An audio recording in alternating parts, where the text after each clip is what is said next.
Hello, people, and welcome to our next evening. We're going to talk about amino acids. These are very exciting times, as you know, unless you're living underneath a rock. The Golden State Warriors are heading to the NBA championships finals for the fifth time in a row. And there has been a lot of internet chatter about me and my questionable Warriors fan status. So I thought I'd bring out this picture of me. This is little Danny Kalish when I was, I don't know, 10 or 11 years old. And you can clearly see I was wearing a Golden State Warriors t-shirt, even as a child. And that's my father, Richard Kalish, who used to take me to basketball games at the what's now called the Oracle Arena.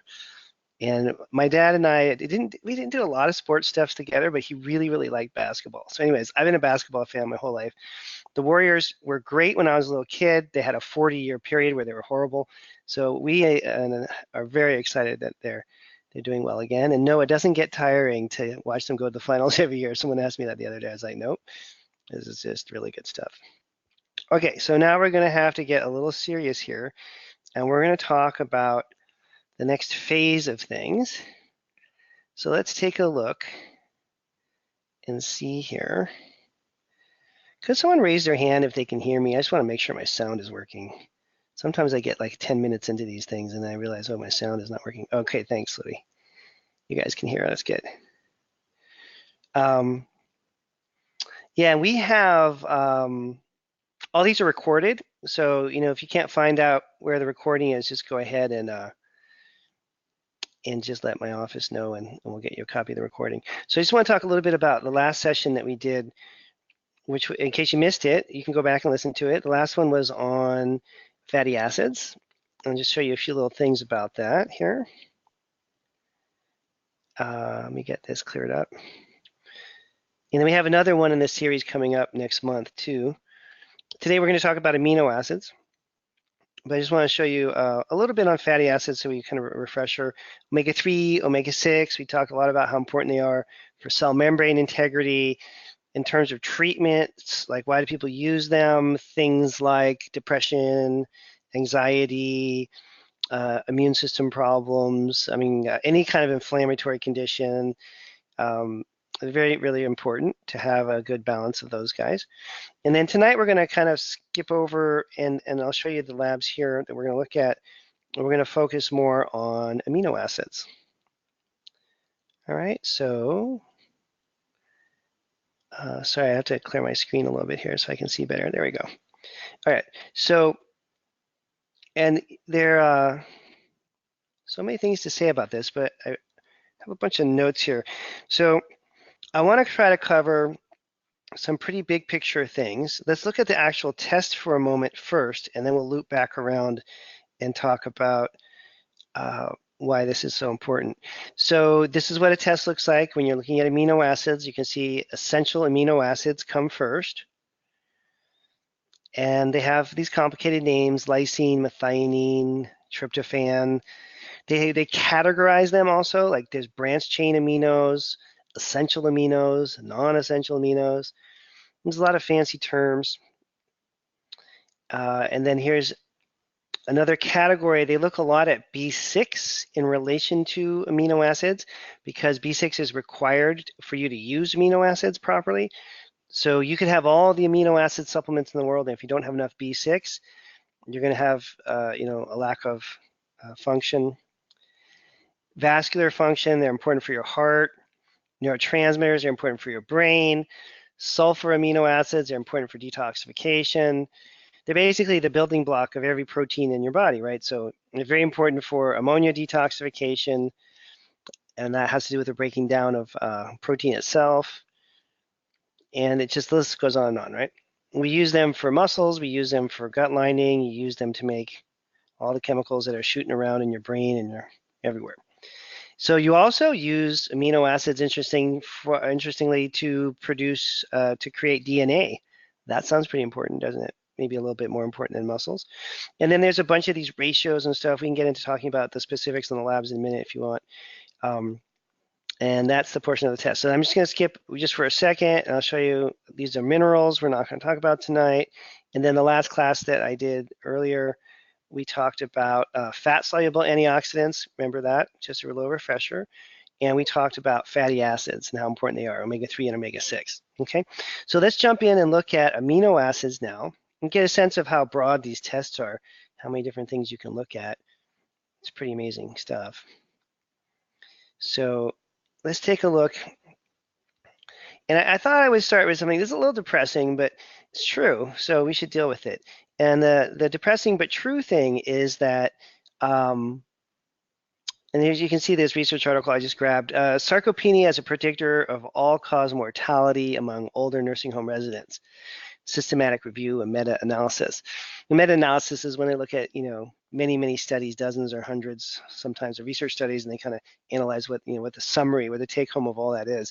And so the short version of this is that sarcopenia, which means that you're losing muscle mass, right? That means that you don't have enough amino acids to make muscle.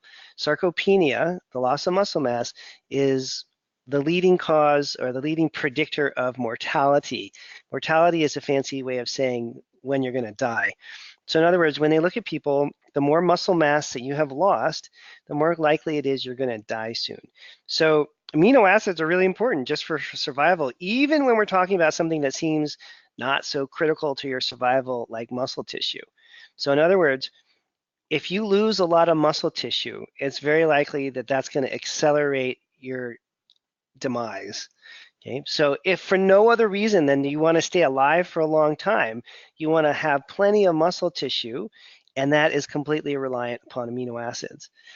Now, you probably don't want to stay alive a long time and be depressed, right? So you also need amino acids to make all the major neurotransmitters like serotonin and dopamine, epinephrine and norepinephrine.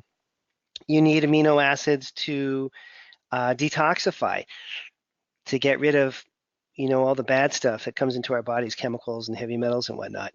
You need amino acids to make energy. Just to walk up the stairs or go for a jog, you need amino acids to do all that.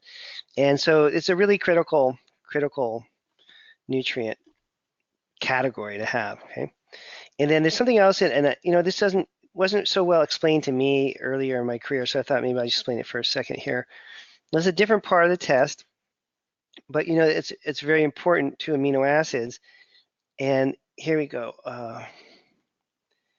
Here, let's see. Here we go. So this section here, where it says B complex vitamin markers, right? We use B vitamins to help assemble proteins, to grab amino acids and put them together into proteins. And then we also use B vitamins to break down amino acids. Okay, so B vitamins play a really integral role with what's happening with your amino acids. And what's interesting is that it's very rare, and I've only seen this in my practice a few times, to have patients that don't get enough protein in their diet, right? Most of us are eating, 2 or 3 times more protein than we need, so we have a lot of extra protein floating around. But you do see a lot of people with low amino acids. So how could that happen? If everyone's eating all this protein all the time and everybody's all paleo and meated up, or even if they're a vegan, they've got their vegan protein powder, everyone's no shortage of protein coming into the bodies of modern humans, then how can you have a lab like this where you can clearly see these amino acids are low, right? How does that even happen? So I think this is probably the most important point, is to think through, well, if it's not dietary, and if most of us are getting double or triple the amount of protein we need to get these amino acids in our system, why would someone be so low? And the most common reasons are that one of the systems that we use to deal with protein, or one of the systems that we use to deal with amino acids, is not functioning very well. And there's a common theme here that you'll see really frequently, and it's called catabolic physiology. Catabolic physiology. So let's look at that. What does that even mean? I pulled up some slides here. So when we're catabolic, what happens when you're catabolic, it means that your body's starting to break down things. And this is a classic part of the stress response. So when you're stressed and your cortisol levels shoot up, you're going to start to break down your gut lining and break down your muscle tissue to get amino acids. Okay, and the reason is that when we're stressed, our normal way of burning fat and carbohydrate doesn't work that well. And so we go away from doing that and we move towards this rather dysfunctional way of making energy, which is sometimes called the Urea Cycle. So the idea is that if you're relaxed and your life is going well, and you grab a molecule of glucose and you burn it up for energy, you get like 36 or 38 units of ATP. So think of ATP as like units of energy. So you grab a molecule of glucose, you get 30 something units of energy. You grab a fatty acid, you get like 180 units of energy. It gets a huge amount of energy from a little bit of fat, right? That's why we don't need to eat that much fat. And then it's very energy dense, right? And then when you are catabolic and you're breaking down amino acids in your gut lining and amino acids in your muscle tissue, when you're breaking down amino acids and using them for fuel, you can have a net loss of 2 or 4 ATP per round of making energy. So in other words, if you're walking up the stairs and you're making energy using the Urea cycle or your catabolic physiology is engaged, you're actually you're having a net loss of energy. And this is why some people get so exhausted when they exercise. They're so exhausted just to get out of bed, they can barely do it, right? This is a strong component of chronic fatigue type problems. So normal human physiology, we generate 30 some units of ATP from sugar or glucose.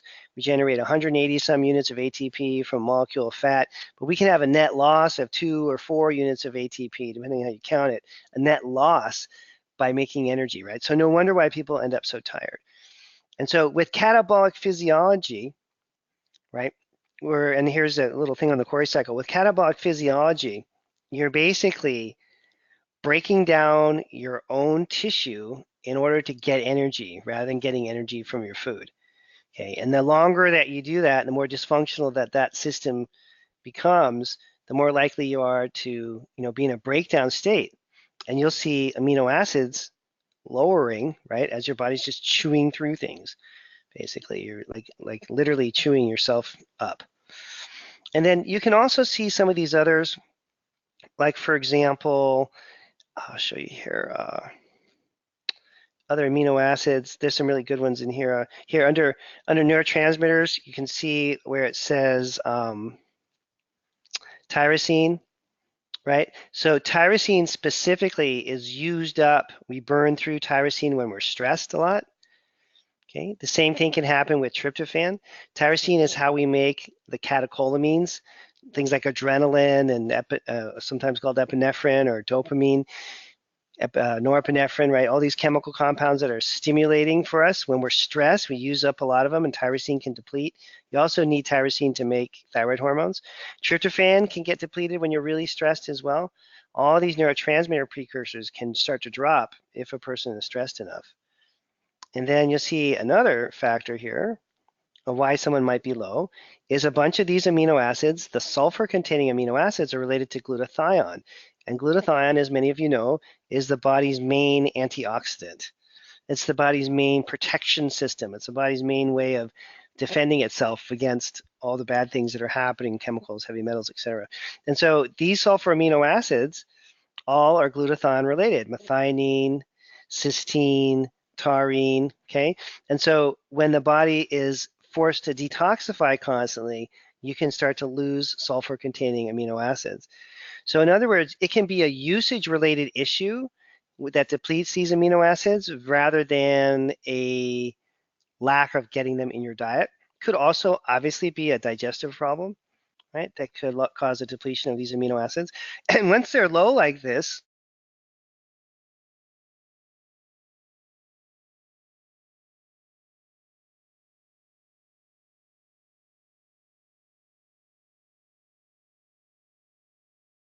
tyrosine levels are low, it's very likely you're going to be depressed, impulsive.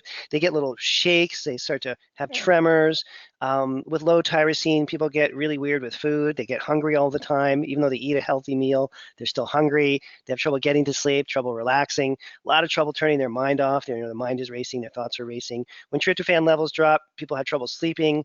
They get kind of mildly anxious all the time, maybe a little depressed.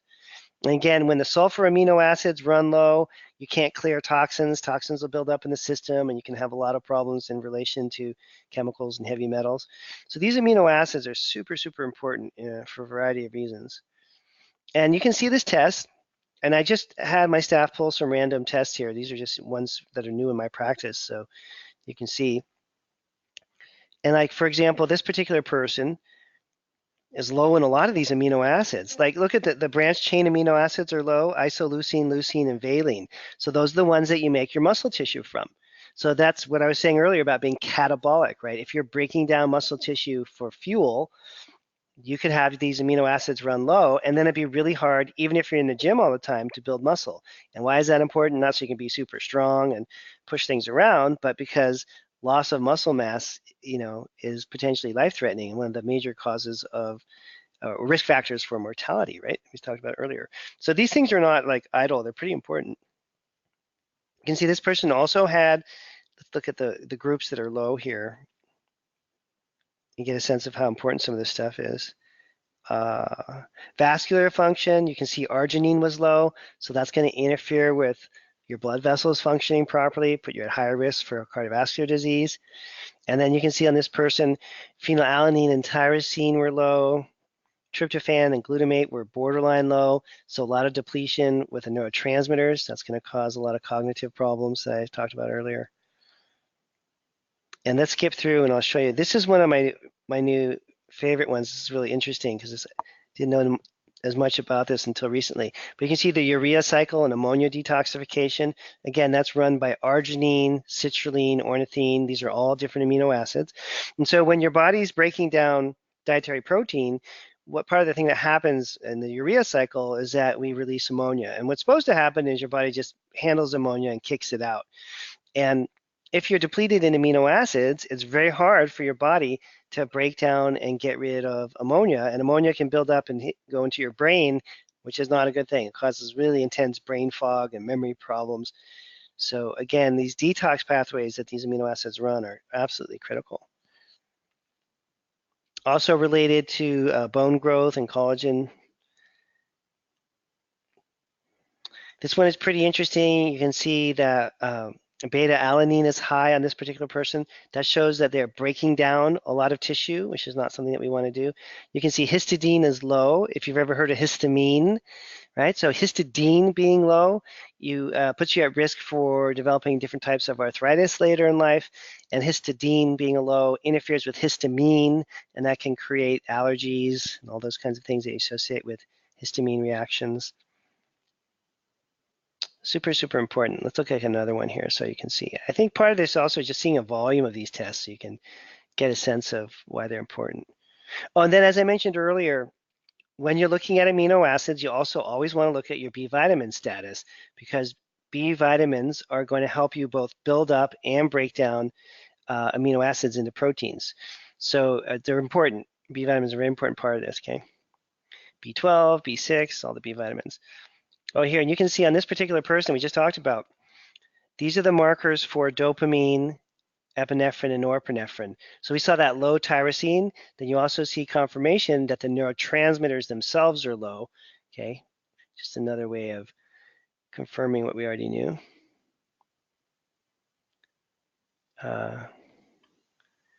Let's see, let's go to one more test here. I'll show you some other slides that I put together. So here we go again, essential amino acids. You see this one, where you want them is in the green zone, right? You don't want them too high, you don't want them too low. And this one's a little bit better than the last one, but you can see, oops, arginine and glycine are low. Glycine is very important for detoxification and for brain function. And I'm telling you, the solution is pretty simple, okay? You get a low arginine, you give the person arginine. You give them 3 grams, 6 grams, 9 grams a day, depending on how aggressive you want to go. You see glycine is low, You give the person a bottle of glycine. You give them 3 grams, maybe 4 or 5 grams, 6 grams a day. You know, I mean, it's not the most complicated thing to figure out, but you don't want to have, take a bunch of arginine if you don't need it. And you don't want to take a bunch of glycine if you don't need it. You just need to test and figure out if you're low or not, and then start to fix it. So this person has, again, you look at the categories, one thing off with the vascular function category, one thing off with the neurotransmitter category. Not as bad as the last one that we looked at. Boo, but now look at this. Urea cycle and ammonia detoxification. You see how many of the amino acids are off there? 4. So that means this person is not able to clear ammonia. And if ammonia builds up in your body, causes a lot of brain-related symptoms. Remember I said that earlier? So let's take a look at that. And I'll show you, I have a whole bunch of things I pulled together here, but let's start with this here. So when we start off, I'm just talking about catabolic physiology. So again, this is when the body's breaking down tissues in a way that it shouldn't be, and you're going to break down your gut lining, cause leaky gut. You're going to break down muscle tissue and cause problems with the muscles not being as effective as they should. And remember that the bulk of the highest concentration of mitochondria, which is how we make energy, are in muscle cells. So if your body's breaking down muscle cells to try to make energy from those muscle cells, then you don't have the muscle cells to make energy. How ironic is that? So in other words, you need mitochondria to make energy, and they're in muscle tissue. If you're losing muscle tissue, you're going to get more and more and more tired. And was that mentioned that article I showed you a minute ago where sarcopenia, or the loss of muscle mass, is one of the leading indicators for when people are going to die. Part of that is because when you lose the muscle tissue, the muscle really is acting as an organ, right? When you lose the muscle tissue, you lose your ATP, you lose your energy production capacity, and that in turn starts to cause problems throughout the body. Okay, so when you look at the liver, you'll see detoxification pathways. These are all amino acids that are running those. Absolutely critical for that. And I'll just kind of step you through all the amino acid variables here. You're also going to see amino acids come into play and are absolutely critical for making the neurotransmitters in the brain, also for making thyroid hormones. Okay, you need the tyrosine for that. You need tryptophan and amino acid to make serotonin and to make melatonin. So in order to sleep, you need that.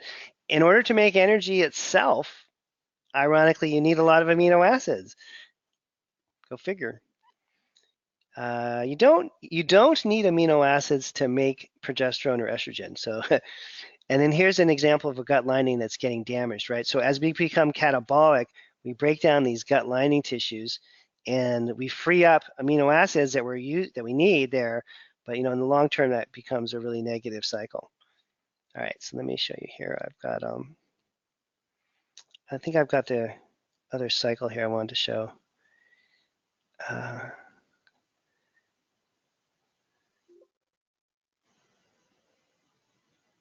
Yeah, it's in a book, and I know I didn't. Oh, you know what it is? Sorry. I got so many documents open. I'm kind of getting a little lost here. It's here. Here it is. There it is. Yeah. It's at the end of this document. Sorry, I think I'm going the wrong way here. So there's some really good images in here. There we go.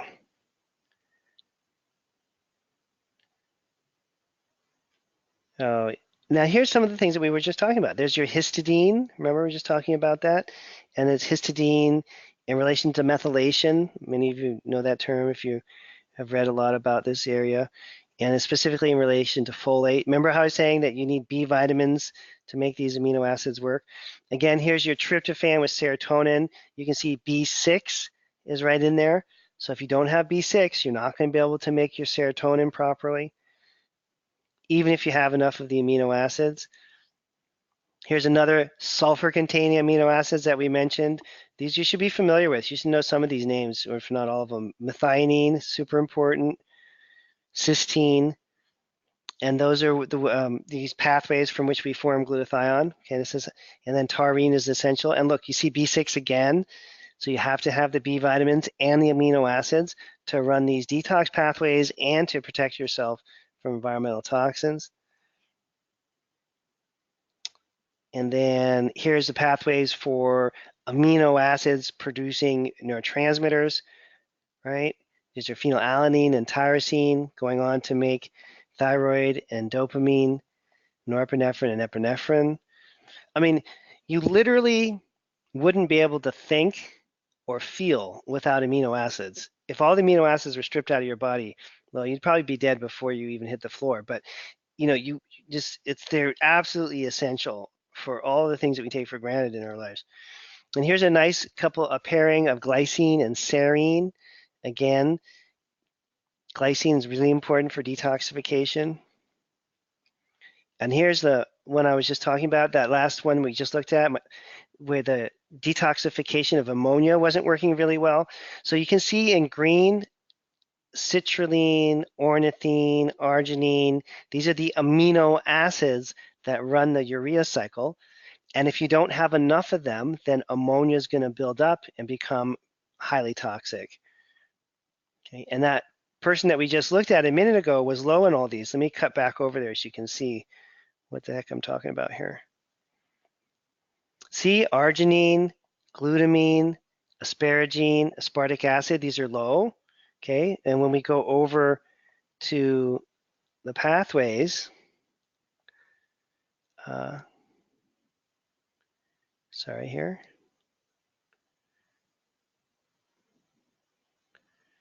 There we go. These are what we're measuring, right? So your body needs each of these amino acids, aspartate, citrulline, ornithine, arginine. It needs these to run these pathways. If you don't have them, it's just not going to work. And the last thing you want is ammonia building up. And this is what we talked about last time with the fatty acids there. So let's look at another one. And I don't know, I think people should just know about these because, it seems a little technical. It is a little technical, but it's your body. You only have one body, and you should have a basic understanding of how all this stuff works, so you can look after yourself. I think I have one more here. I don't want to bore you with too many tests, but it's also something about looking at volume, and you can see that different people are different. Let's look at this person's B vitamins. Remember how we said that B vitamins are super important? Their B vitamin markers were mostly okay. All right, and let's go one more here. Here we go. Another amino acid profile. So you can see in the green is good, right? Not too high, not too low. This one's looking pretty good.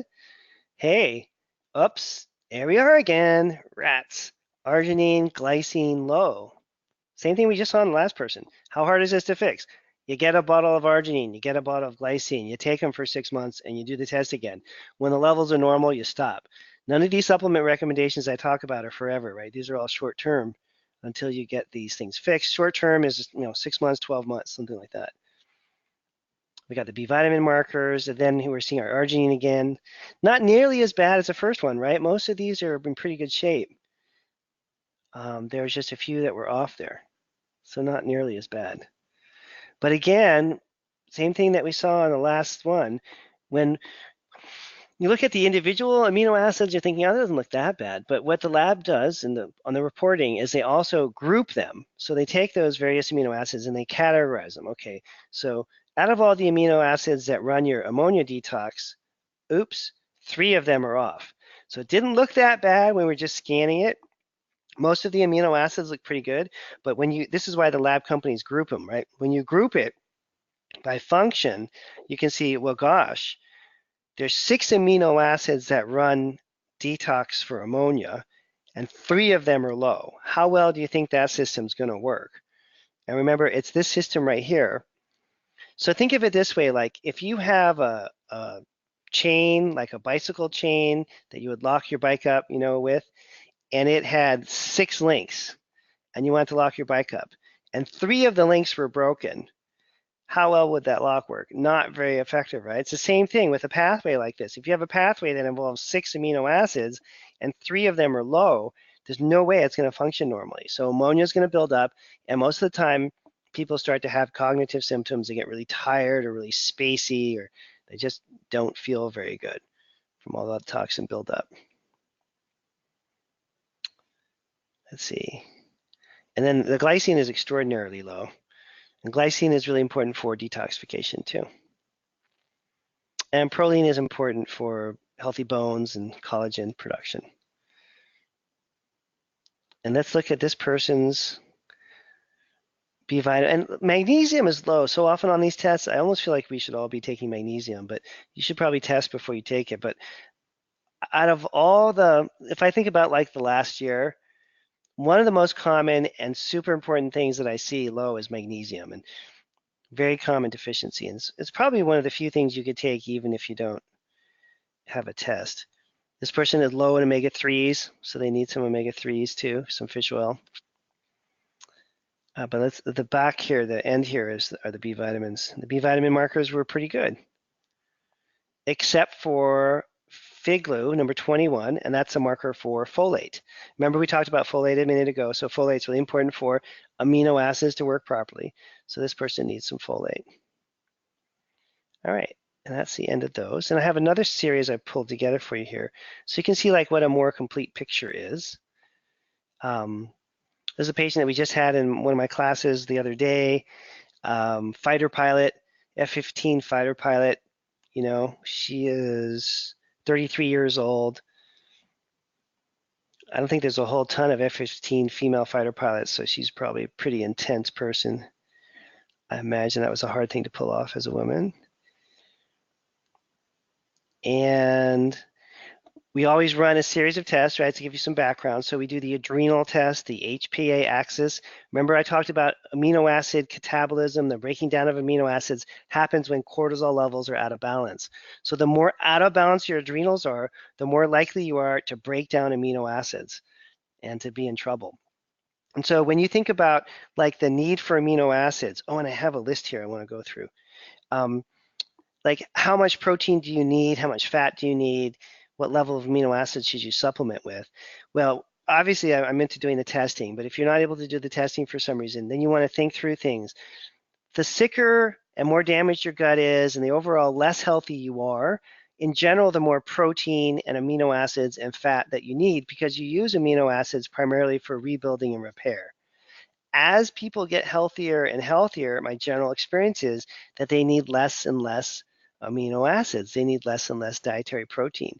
So if you're starting to try to tweak this with your food, and this is why paleo diets can be really popular, you know, for a lot of people, really successful for a lot of people, is that if you're exhausted and tired and depleted, protein can give you a boost, right? And can help you with cellular repair. But as you get healthier and healthier, you're going to, in general, need less and less protein and less fat. Okay, so just be on point about that, where if there's a certain amount of protein in your diet that helps you a lot right now, you know, 6 months or a year from now, you may be able to cut it in half and still get plenty of protein, you know, once your body has repaired. And you don't really want to overeat protein. You don't want to take in more protein than your body needs. It's really difficult to break it down. It generates all this ammonia that we were talking about. It's very acidic. It causes a lot of negative things. So you don't want to be under, you know, too low on the protein, but you don't want to be too high on it either. And hang on a second, let me go here. I have this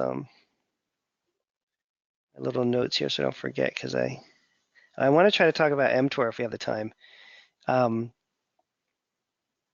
Now, what type of protein? That's a good question. You can do it either way. So you can do animal-based protein if you want, and you can do vegan-based protein without and do it all from plant-based proteins. There's arguments either way. I think there's really strong arguments for why people should have a minimal amount of animal protein, maybe 5 or 10% of their total calories coming from animal protein, and the bulk of the protein that you're eating coming from plant-based proteins, you know. A lot of people can't pull that off. It's too complicated or they don't want to do it. And so I don't think there's a problem with eating meat in general. It's just that you don't want to overeat it. But you absolutely can get the right amino acid balance from all plants if you want to do that. And then another thing about I wanted to make sure I remember is weight loss and protein, right? You have to be careful in this whole weight loss and protein thing, because there's a lot of things you can do to lose weight over the short term, which are not necessarily the long-term best strategies. So the trend that I see now is that people are overeating fat or overeating protein. And in the short term, they can lose a lot of weight from doing that. But in the long term, they start to get this, what we call metabolic acidosis. They get really acidic. They start to have all kinds of health problems, cardiovascular problems, because the blood vessels don't do very well with really high saturated fat diets, high meat diets. So I think there's a very good place for animal products in a healing program, but you don't want to overdo it.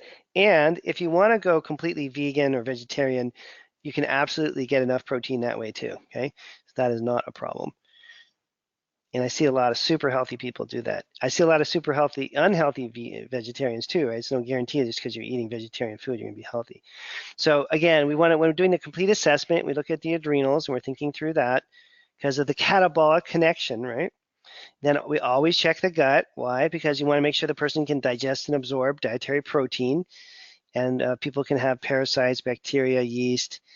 In this person's case, they had an overgrowth of a commensal bacteria called Clostridium.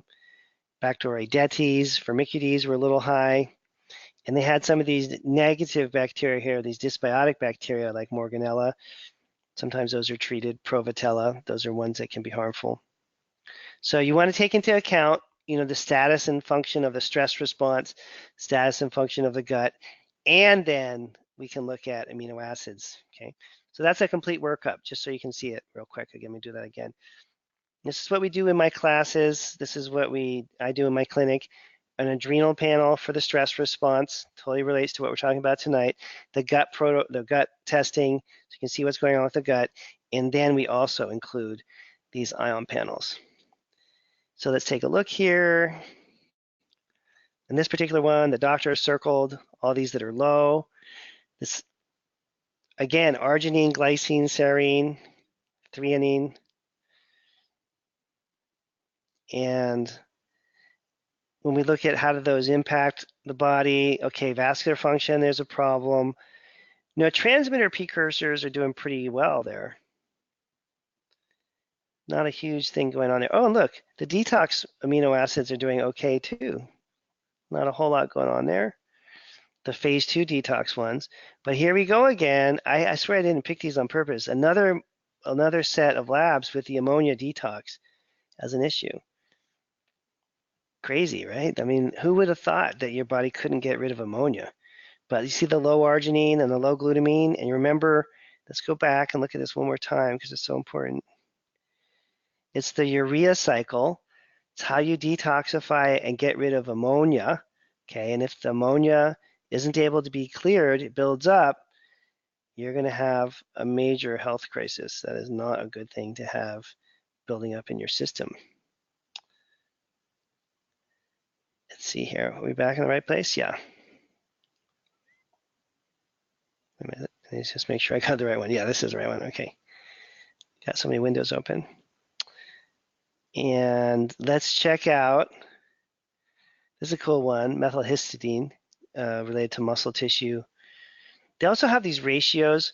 So the glutamic acid and glutamine ratio has to do with liver function. The hydroxyproline-proline ratio has to do with bone health and bone strength. The tryptophan LNAA ratio has to do with the brain. So they have all these cool ratios that they put in here too, just to give you some extra tips. Another one, I'm not making these up. Look, this person's low in magnesium too. So common that people are low in magnesium. And I had a patient this morning who was low in magnesium that was taking a ton of magnesium. It's complicated, This person's also low in vitamin E. You can see the alpha tocopherol is low.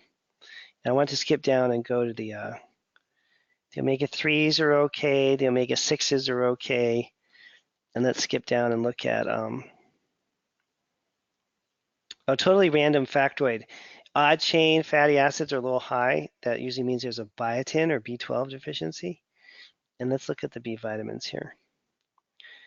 Uh-oh, how cool is that? Look, there they are. So B vitamin markers, the doctor circled them.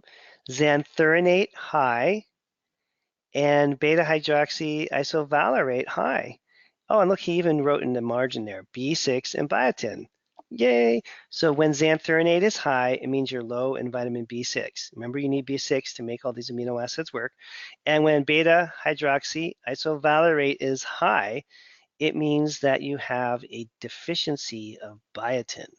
Biotin is important for amino acid processing, important for neurological function. It's important for cosmetic things like the quality of your skin and your hair. Biotin is super important. And people don't want their hair falling out and getting all brittle and weird. Biotin is critical, as well as for obviously nervous system functioning. And xanthronate is one of the more important markers. That's B6. Remember how many times B6 has come up? So if xanthronate is high, it means your B6 is low, and you need to get on the B6 train. And this person has high FIGLU, number 21, okay, and that is a marker for folate. So B6, folate, and biotin deficiencies, 3 B vitamins that are all going to relate right back to the theme of tonight. This person has a bunch of other problems we're not really talking about, but one other thing you can see circled in the green here, pyroglutamate and sulfate are up. Those are the glutathione markers, so that shows a person's burning through or using up a lot of their glutathione. And let's see here. I think we have one more in here. Oh, this is a cool test too. GI effects, looks at your gut, your microbiome. I guess we're not really talking about that tonight, but you can measure all these bacteria on the gut as well. Okay. I'm going to open it up to questions in 1 minute. I'm just going to look at one more test here. So here we go. Amino acids. You see tryptophan is low. That's what you make serotonin and melatonin from. Low tryptophan would mean you don't sleep well and you're anxious. Leucine is low. That's for muscle building, right? Histidine is low. Histidine is, again, for histamine, helps prevent arthritis, helps prevent allergic reactions. And now, let's see. I'm just go back here and show you here. This is the first one that we've seen where we had high amino acids. You see them high here?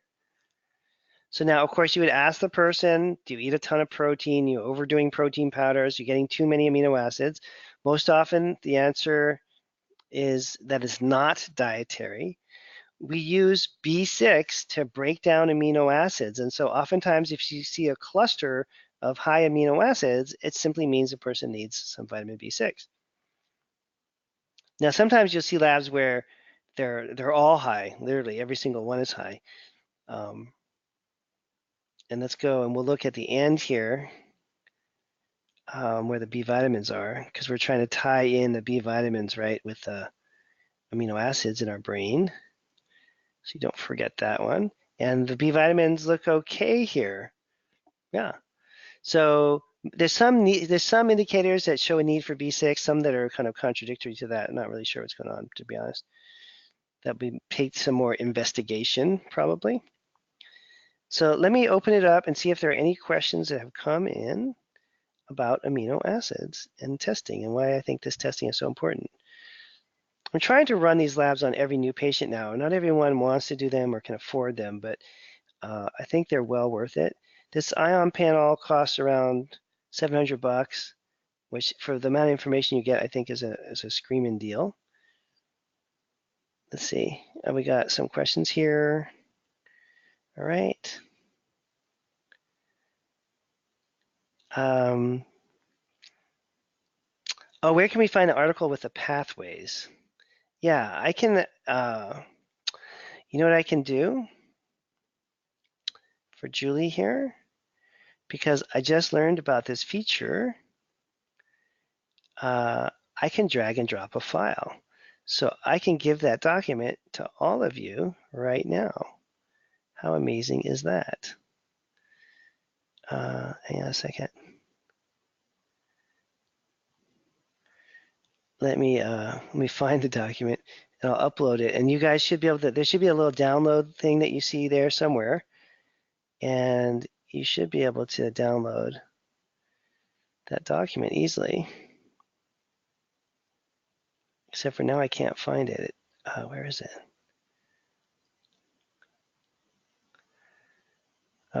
Well, I might have to post it for you all later then. I don't want to take too much time, but let's see. Oh, here it is. So it should pop up on your screen and you can just download that. That's the diagram, the one with the description of the test and then all the other stuff there. All right, gang, I'm gonna wrap it up for tonight. Hopefully this was helpful. I hope you have a good rest of your evening, and we'll see you next month when we do the next one of these. All right, take care for now. Bye-bye.